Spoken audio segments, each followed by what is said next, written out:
What's up guys? I hope you are doing well. I am Veer. Welcome to Star Love Family. तो कैसे हो दोस्तों? मैं आशा करता हूँ शानदार तरीके से आप लोग अपनी लाइफ को एंजॉय कर रहे हो, अपनी सेहत, फैमिली और पढ़ाई का ध्यान काफी अच्छे से रख रहे हो। आज का लेक्चर स्टार्ट करेंगे इंटरेस्टिंग और इंपॉर्टेंट डे के साथ में। इसके बाद में फिर हम लोग आगे बढ़ेंगे। बात की जा रही है वर्ल्ड स्टूडेंट्स डे के बारे में। देखिए, जब आप लोग यहाँ पर अगर किसी भी तरीके से स्टूडेंट्स के बारे में बात करें तो दो पर्सनैलिटी ऐसी हैं जो नॉर्मली दिमाग में आई जाती हैं। एक तो एपीजे अब्दुल कलाम सर और दूसरी पर्सनैलिटी कौन है? स्वामी विवेकानंद जी। ये दो पर्सनैलिटी ऐसी हैं जिनके द्वारा हमेशा यंग जो माइंड है उनके ऊपर फोकस किया गया, क्योंकि उनको ये पता है कि आगे आने वाले टाइम में जो यंग जनरेशन है वही देश को आगे लेकर चल सकती है। उसी को ध्यान में रखते हुए इनके द्वारा अपनी एक बुक भी लिखी गई थी 2020, ठीक है, इंडिया 2020।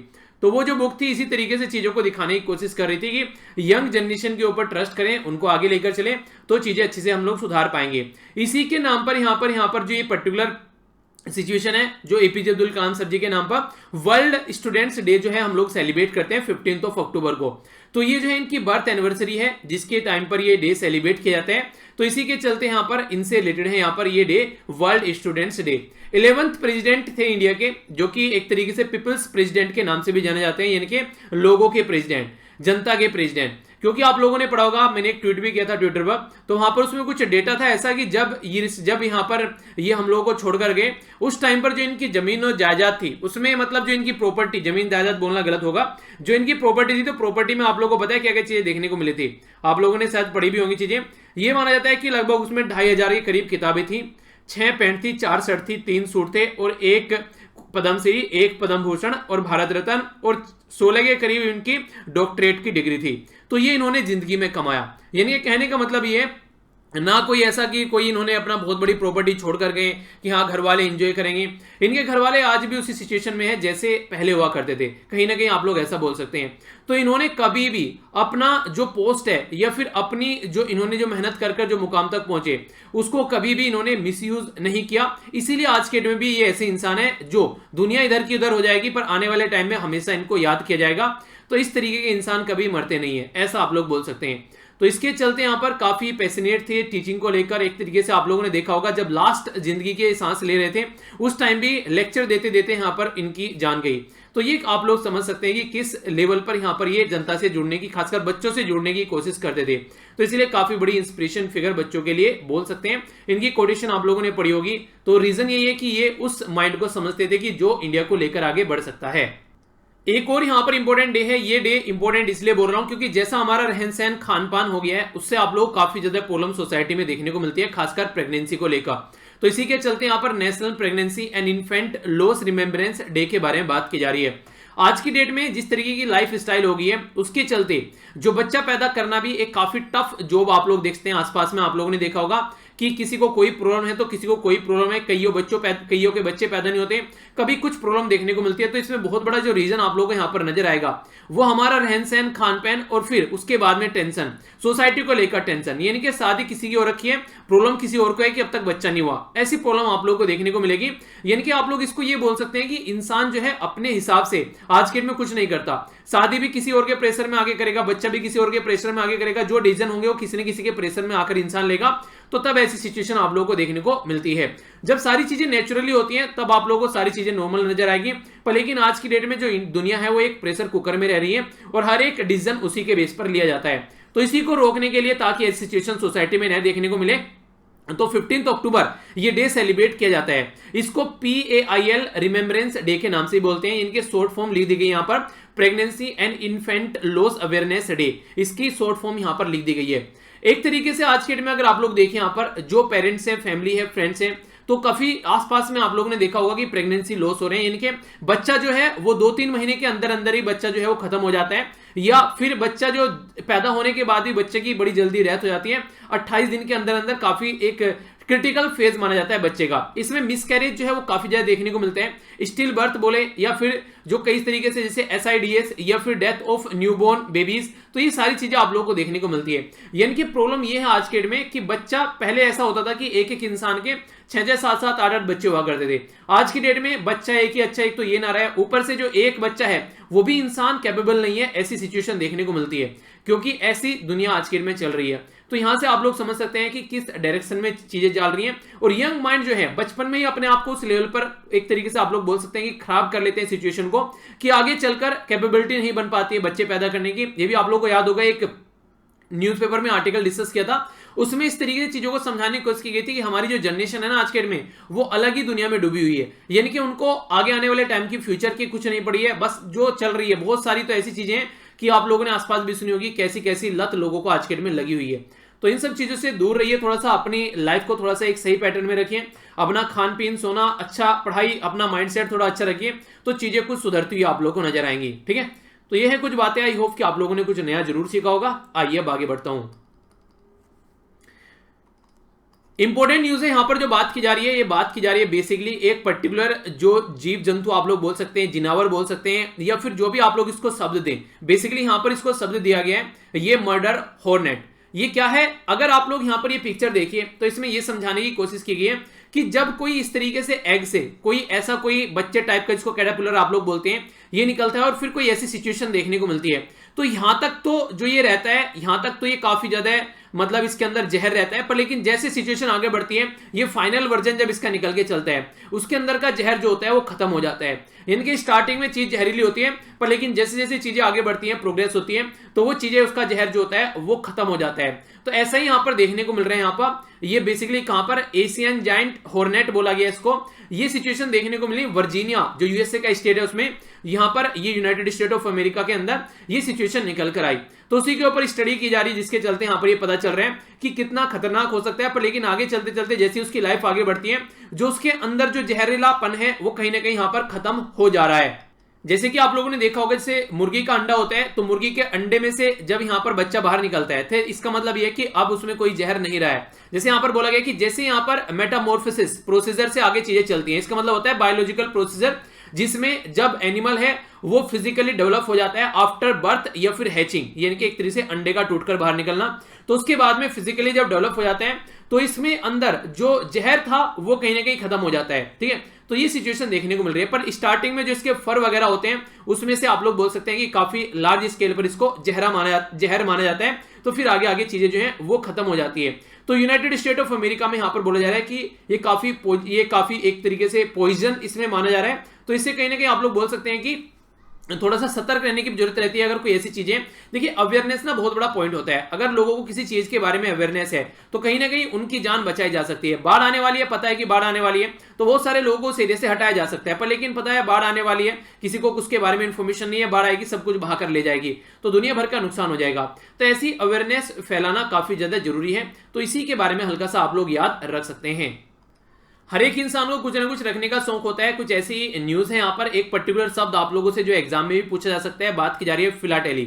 फिलाटेली जो होता है एक तरीके का, यहाँ पर ये पोस्टेज जो स्टैंप होते हैं, या फिर कुछ भी ऐसी इससे रिलेटेड जो हिस्ट्री है उसको इकट्ठा करना, कलेक्शन करना, एक तरीके से उसके ऊपर स्टडी करना। ठीक है, तो ये आप लोगों को देखने को मिलेगा। यानी कि कहने का मतलब यहाँ पर ये है, जो डाक टिकट वगैरह होते हैं उसको स्टडी करना, इकट्ठा करना, इसको फिलाटेली बोलते हैं। अभी इंडियन पोस्ट के द्वारा यहां पर लॉन्च किया गया स्टाम्पेड मास्क ऑन फिलाटेली, यानी कि जो मास्क है उसके ऊपर आप लोगों को यहां पर स्टाम्प वगैरह छपा हुआ मिलेगा। तो 13 अक्टूबर को यहां पर ये चीजें देखने को मिली। तो इसी के चलते यहां पर कहीं ना कहीं इन सब चीजों के बारे में अवेयरनेस फैलाई जाती है, ताकि जो लोग हैं इन सब चीजों को आगे देख सके, समझ सके, हाँ ऐसी भी कोई चीजें होती हैं। तो कहीं ना कहीं अवेयरनेस फैलाने के लिए कई सारी ऐसे स्टेप उठाए जाते हैं। तो नेशनल फिलाटेली म्यूजियम जो है वो इनोग्रेट किया गया था 1968 में न्यू दिल्ली के अंदर। तो ये जो है बेसिकली कलेक्शन जो इंक्लूडिंग स्टाम्प, जो फर्स्ट स्टाम्प इशू किया गया था हमारी कंट्री में, ये यहाँ पर सिंधक डाक, तो सिंधक डाक के द्वारा 1854 में इसको इशू किया गया था, बिफोर इंडिपेंडेंस। ठीक है, तो प्रिंसली स्टेट में यहां पर ये चीजें देखने को मिली थी। यानी कि पहले से ही जो चीजें चली हुई आ रही है। देखिए यहां पर ये चीजें क्यों इकट्ठा की जाती हैं, आप लोगों ने देखा होगा कई सारे म्यूजियम में कई सारी चीजें इकट्ठा करके रखी जाती है। तो बेसिक पर्पज ये रहता है कि आज की जनरेशन तो समझ जाएगी इसको कि हाँ ये चीजें हुआ करती हैं, आगे आने वाली जनरेशन कैसे इनको देखेगी, समझेगी। बहुत सारे ऐसे जीव जंतु हैं आज के में जिनकी पिक्चर ही आने वाली जनरेशन बस देख पाएगी, ये सारे खत्म हो जाएंगे, तब तक आने वाली जनरेशन उस लेवल पर पहुंचेगी। यानी कि जो चीजें हैं, जिस तरीके से इंसान की जो लाइफ चल रही है आज के में, इंसान जो है सबसे खतरनाक और सबसे जहरीला प्राणी हो गया है। आज की डेट में कोई भी उसके सामने किसी भी तरीका जीव जंतु के ना हो, कितना ही ताकतवर क्यों ना हो, कितना ही बड़ा हो, विशाल काय हो, जहरीला हो, वो उसको कंट्रोल कर लेता है। इंसान सबसे ज्यादा जहरीला हो गया आज की डेट में। तो ये सारी चीजें इसलिए खत्म होती जा रही है क्योंकि नेचर के साथ में अपने आप को बैलेंस बनाकर नहीं चल रहा है, उसको कंट्रोल करने की कोशिश कर रहा है। और जहां पर भी एक चीज दूसरी चीज को कंट्रोल करने की कोशिश करती है, फिर वहां कोई ना कोई विस्फोट जरूर होता है। तो आने वाले टाइम में भी कुछ ऐसा ही आप लोगों को देखने को मिलेगा। बहुत सारी चीजें धरती पे से ऑलरेडी खत्म हो चुकी हैं, आने वाले टाइम में और सारी चीजें खत्म होती नजर आएगी। तो यही एक पर्पज रहता है कि यहां पर चीजों को थोड़ा सा सही डायरेक्शन में लगाकर चला जाए। इंपॉर्टेंट न्यूज है, कई बार आप लोगों से कुछ ऐसी न्यूज पूछ ली जाती है, और अब की बार जैसे आप लोगों ने एग्जाम देखा होगा, चाहे यूपीएससी की बात कर लीजिए, यूपीपीसीएस की बात करिए, पेपर आप लोगों ने देखा होगा, नहीं देखा है तो जरूर देखेगा। कंडीशन ये देखने को मिलती है कि कुछ ऐसी चीजें आप लोगों के सामने आती है कि फैक्चुअल न्यूज पर भी फोकस दिया जा रहा है। ठीक है, जैसे कि इलेक्शन कमीशन ऑफ इंडिया के बारे में आप लोगों से पूछ रहे हैं कौन से पार्ट में, तो ये पार्ट 15 में आप लोगों को देखने को मिलेगा। ठीक है, पार्ट 15 में इसके बारे में बात की जाती है। आर्टिकल जो है यहाँ पर 324 से लेकर ये 329 तक आप लोगों को इनके बारे में जानने को मिलेगा। तो इलेक्शन कमीशन ऑफ इंडिया हमारी कंट्री में एक संवैधानिक यानी कि कॉन्स्टिट्यूशनल बॉडी है, जो कि Lok Sabha, Rajya Sabha, state legislative assembly in सबके इलेक्शन कंडक्ट कराती है, और इसी के साथ में प्रेसिडेंट और वाइस प्रेसिडेंट के इलेक्शन कंडक्ट कराती है। तो ये हमारी कंट्री में स्टेब्लिश किया गया था 25 जनवरी, जो कि हमारी कंट्री में एक डे के रूप में भी सेलिब्रेट किया जाता है। कौन सा डे है वो आप लोग बताइए, ये आप लोगों के लिए क्वेश्चन है। तो कौन सा डे है, और 1950 में इसको स्टेब्लिश किया गया था।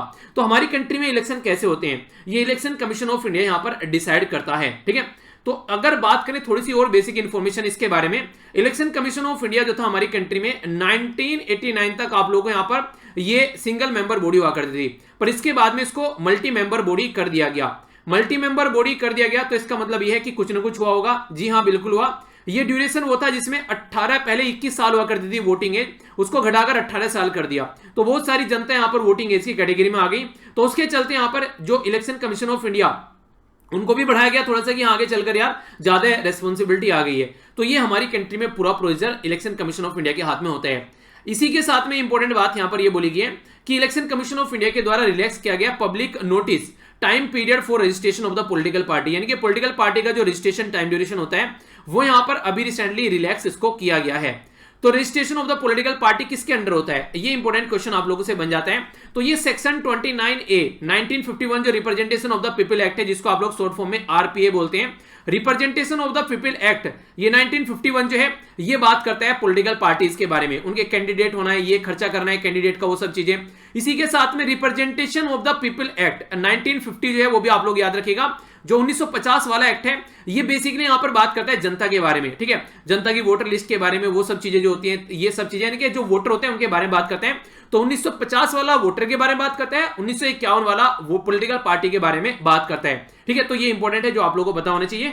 तो यहां पर जो बोला जा रहा है कि अगर आज के डेट में कोई पार्टी अपना रजिस्ट्रेशन कराना चाहती है तो इलेक्शन कमीशन को यहां पर सबमिट करना है एप्लीकेशन, जो कमीशन को विद इन 30 डेज। ठीक है, दो डेट ऑफ जो यहां पर एक तरीके से जो गाइडलाइन है उसके हिसाब से बात की जा रही है। ये चीजें आप लोगों से नहीं पूछेगा, पर इस तरह की चीजें आप लोगों से जरूर पूछ ली जाती हैं। आर्टिकल 324 में यहां पर मेंशन किए गए संविधान में इलेक्शन कमीशन ऑफ इंडिया की जो पावर होती है इंडिपेंडेंट इलेक्शन कराना। ठीक है, तो ये आप लोगों से जरूर पूछा जाएगा।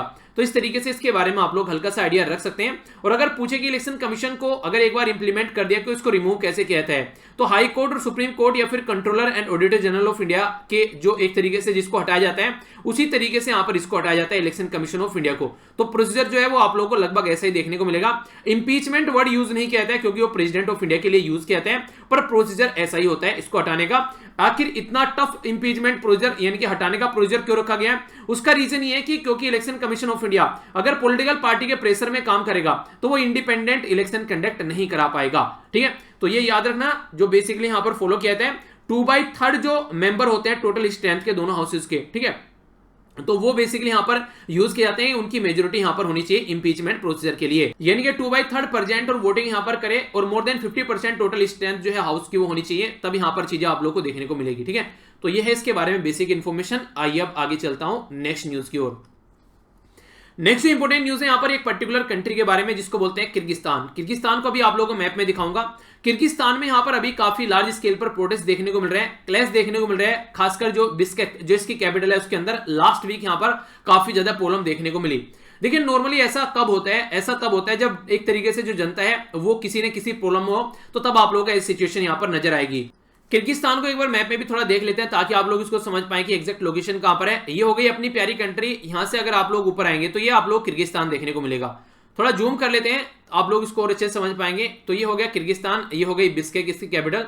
तो यहां पर ये कंडीशन आप लोगों को देखने को मिल रही है। तो पॉलिटिकल क्राइसिस है यहां पर, तो वर्स्ट पॉलिटिकल क्राइसिस यहां पर देखने को मिल रहा है। तो किर्गिस्तान जो है यहां पर एज ए, यहां पर इसको किरहिजा, तो ये एक तरीके से इसको किरहिजा के नाम से भी जाना जाता है, जो कि एक लैंडलॉक कंट्री है। लैंडलॉक कंट्री क्या होती है, चारों तरफ से लैंड से बॉर्डर है, जो बॉर्डर देखने को मिलते हैं।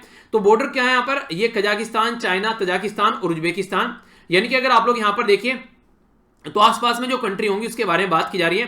तो यहां पर इधर आप लोग देखिए, इधर चाइना हो गया, ठीक है, तजाकिस्तान हो गया, ऊपर कजाकिस्तान हो गया।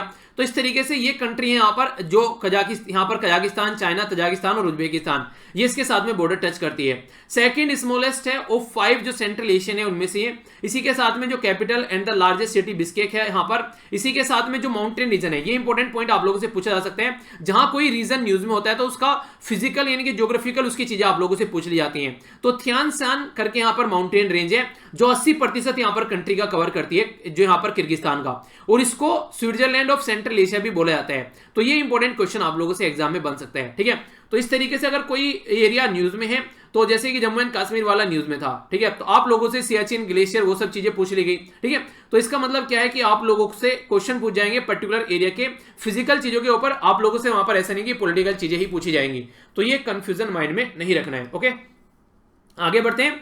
नेक्स्ट यहां पर बात की जा रही है national council for science and technology communication, जिसको NCSTC आप लोग बोलते हैं। ये एक डिवीजन है डिपार्टमेंट ऑफ जो साइंस एंड टेक्नोलॉजी, यानी कि ministry of science and technology के अंडर में आते हैं। तो department of science and technology के अंडर इसको कंट्रोल किया जाता है। इसके द्वारा अवार्ड की बात की जा रही है यहाँ पर स्पेशल सेरेमनी के 28 फरवरी।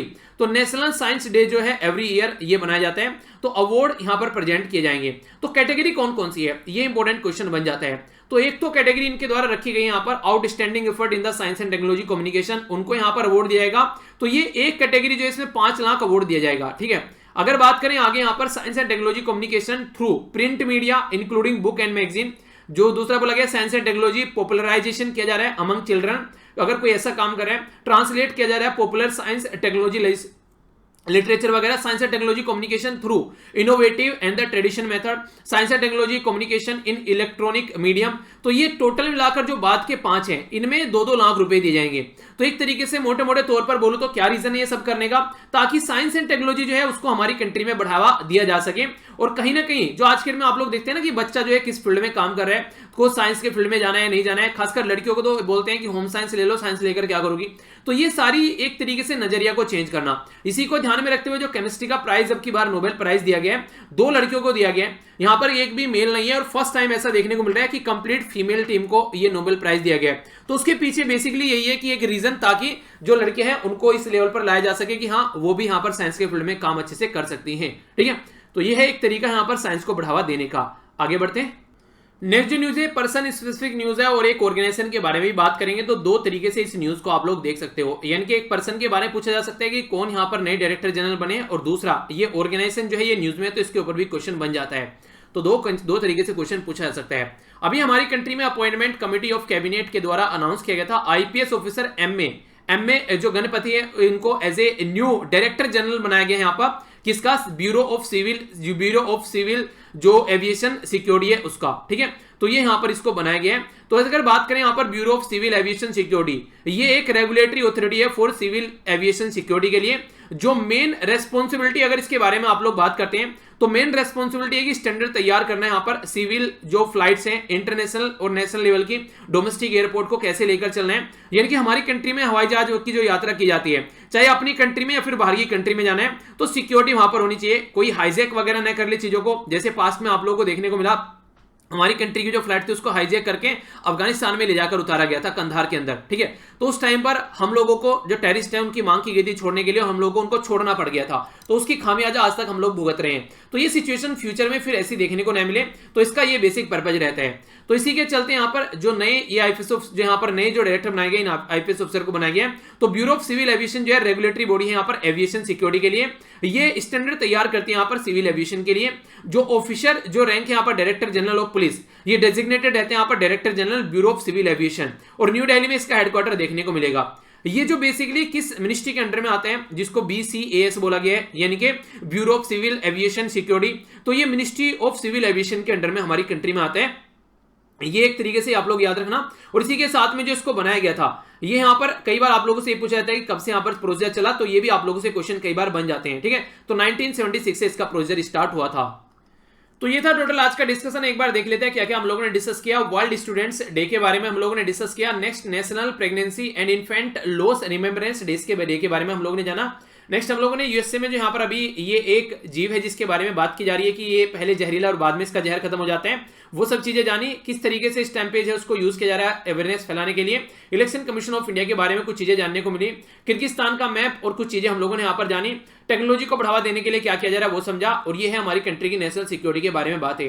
तो ये था टोटल आज का डिस्कशन। आई होप कि आप लोगों ने इसको अच्छे से एंजॉय किया होगा। आइए अब यहाँ पर कुछ क्वेश्चन है, इनका आंसर दीजिए। वर्ल्ड स्टूडेंट्स जो डे है यहाँ पर, ये किस पर्टिकुलर पर्सनैलिटी की बर्थ एनिवर्सरी से रिलेटेड है ये बताना है। अगर आप लोगों को जो पोस्टेज स्टैंप है या पोस्टल हिस्ट्री है उसके बारे में जो स्टडी की जाती है, इस टर्म को आप लोग क्या बोलते हैं ये आप लोगों को बताना है। Registration of the political parties section 29A किस एक्ट के तहत किया जाता है। कौन सी माउंटेन है जिसको स्विट्जरलैंड ऑफ सेंट्रल एशिया बोला जाता है ये बताना है। एनसीएसटीसी इसकी फुल फॉर्म आप लोगों को बतानी है। अपॉइंटमेंट कमेटी के द्वारा एक पर्टिकुलर पर्सनैलिटी को अपॉइंट किया गया बीसीएएस, तो पर्सनैलिटी का भी नाम बताना है और बीसीएएस की फुल फॉर्म भी आप लोगों को बतानी है। तो ये था टोटल आज का क्विज। अब थोड़ा सा रिवीजन कर लेते हैं लास्ट डे के क्विज के बारे में। वर्ल्ड स्टैंडर्ड डेट थीम, इसकी थीम आप लोगों को बतानी है। गुजरात गवर्नमेंट के द्वारा यहां पर अभी बात की जा रही है, एक पर्टिकुलर जो डांस होता है उसको रोका गया है पेंडेमिक के चलते, तो उसका नाम आप लोगों को बताना है। वर्ल्ड कैलेमिटी जो कंट्रोल डे है, इसकी थीम क्या है ये आप लोगों को बतानी है। प्राइम मिनिस्टर मोदी जी के द्वारा अभी यहां पर ये यहां पर धौली सिद्धा हाइड्रो प्रोजेक्ट था यहां पर ये, ठीक है। तो ये बताना है कि कहां पर इसको स्टार्ट किया गया, अभी यहां पर अनाउंस किया गया है, ठीक है। इसी के साथ में एक फूल का नाम आप लोगों को बताना है उत्तराखंड में, जो कि अकेला फूल है जो कि साल में एक बार खिलता है और वो भी सनसेट के टाइम पर, ठीक है।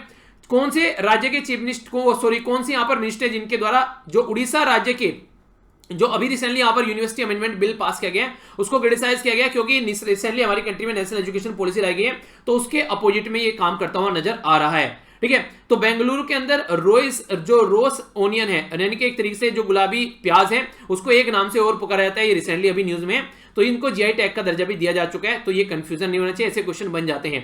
प्राइम मिनिस्टर नरेंद्र मोदी के द्वारा वर्ल्ड का लॉन्गेस्ट हाईवे टनल यहां पर अभी डेडिकेट किया गया कंट्री को, तो उसका नाम क्या है ये आप लोगों को बताना है। आइए एक बार क्वेश्चन के आंसर देख लेते हैं। पहले बात की जा रही है वर्ल्ड स्टैंडर्ड डे के बारे में, तो protecting the planet with standards ये बोला गया। दूसरा यहां पर जो बात की जा रही है गरबा डांस के बारे में बात की जा रही है गुजरात में। डिजास्टर रिस्क गवर्नेंस ये थीम है वर्ल्ड कैलेमिटी डे के बारे में, ठीक है। इसी के साथ में यहां पर हमीरपुर हिमाचल प्रदेश में यहां पर ये पर्टिकुलर हाइड्रो प्रोजेक्ट था, ये यहां पर अभी स्टार्ट किया गया हमारी कंट्री में। ब्रह्म कमल है उस फूल का नाम जो कि साल में एक बार खिलता है। इसी के साथ में बात की जा रही है पेट्रोलियम एंड नेचुरल गैस के बारे में, तो प्रधान है जो हमारी कंट्री के स्टील जो यहां पर इसके जो मिनिस्टर हैं धर्मेंद्र प्रधान, तो उनके द्वारा बोला गया कि उड़ीसा ने सही नहीं किया है, ठीक है। गुलाबी इरुली ये यहां पर इसका रोज ओनियन का लोकल नाम है, ठीक है। और अटल टनल है जो यहां पर अभी हमारी कंट्री के लिए डेडिकेट किया गया है। तो ये था टोटल आज का डिस्कशन। आई होप कि आप लोगों ने अच्छे से एंजॉय किया होगा। तो बताइए कैसा रहा डिस्कशन, फीडबैक देकर जुड़ जाइएगा। पीडीएफ यहां से जाकर डाउनलोड कर लेना। ट्विटर, इंस्टाग्राम और फेसबुक में मेरे साथ कनेक्ट रह सकते हैं। मिलता हूं नेक्स्ट लेक्चर में। बड़ों को नमस्ते, छोटों को प्यार, छोटी सी लाइफ एंजॉय करा। तब तक के लिए जय हिंद।